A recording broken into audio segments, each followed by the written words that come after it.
Hey, welcome back to the channel. Tonight I'm going to be reading another story from my book.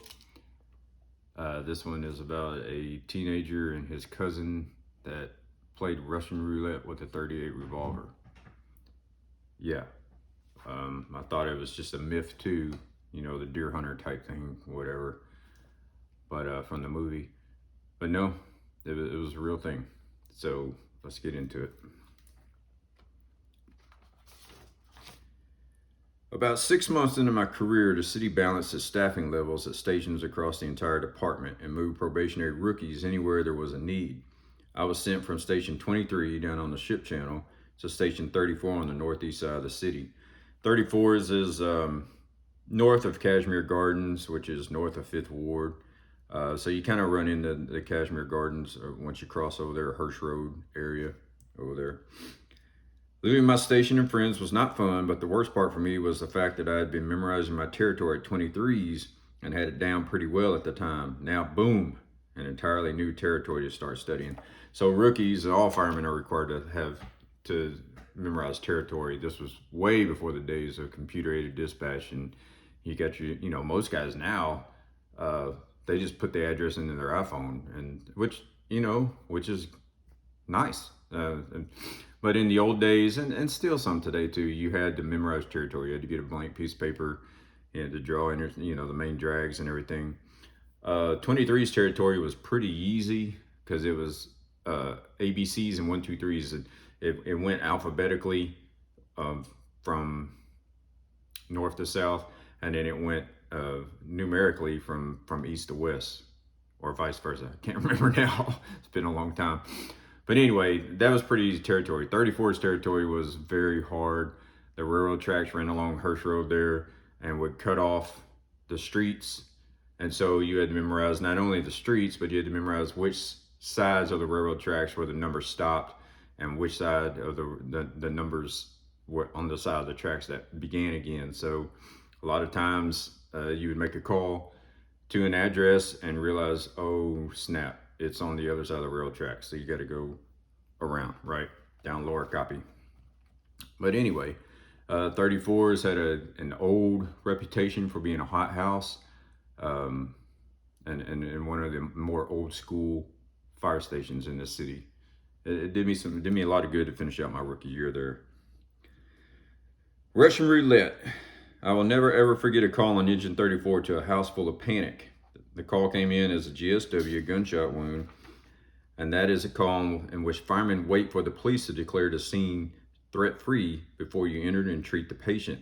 The whole thing about firemen not having guns and not wearing bulletproof vests is the reason the cops go in first. Yeah.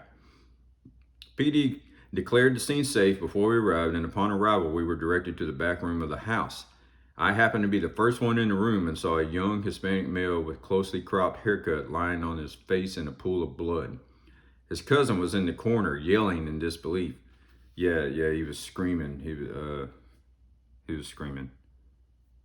It wasn't pleasant.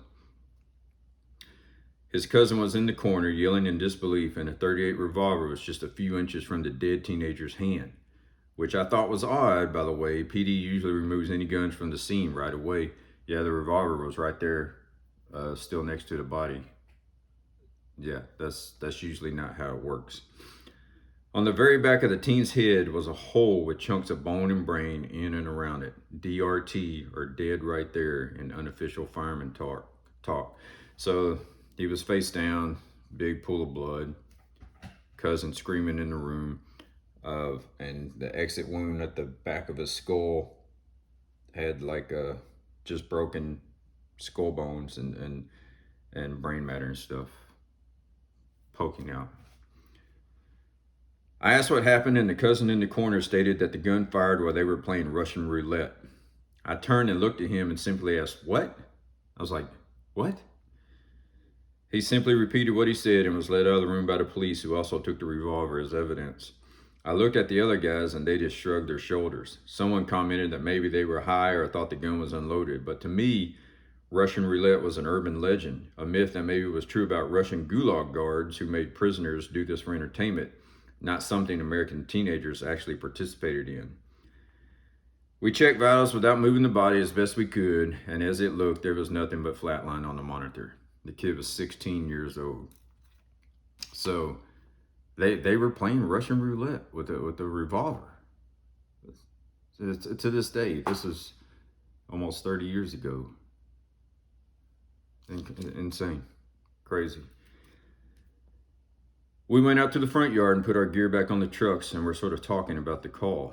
An elderly Hispanic lady walked right up to me. Her face said it all. She was the mother. She asked me in Spanish, "Mi hijo muerto?" Is my son dead? I answered in surprise, "Lo siento, pero sí está muerto." I'm sorry, yes, your son is dead.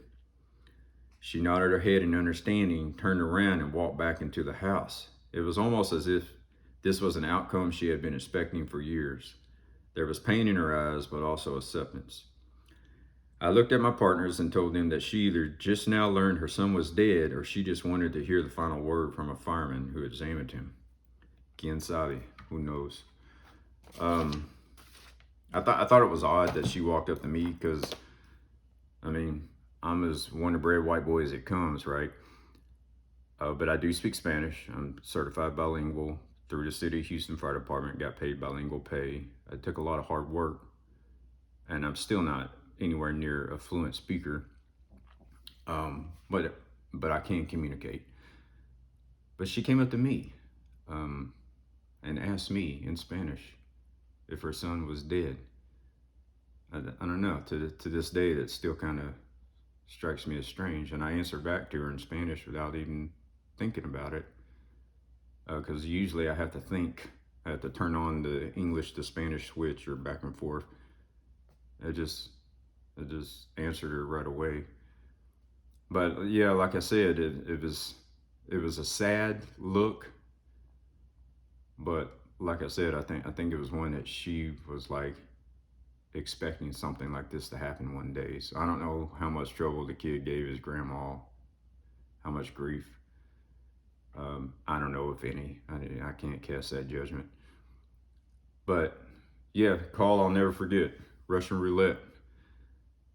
Only one I've ever made in my career, and yeah, I always thought it was just a myth. But anyway, you can find the book on Amazon. I'm Joel, and these are my stories.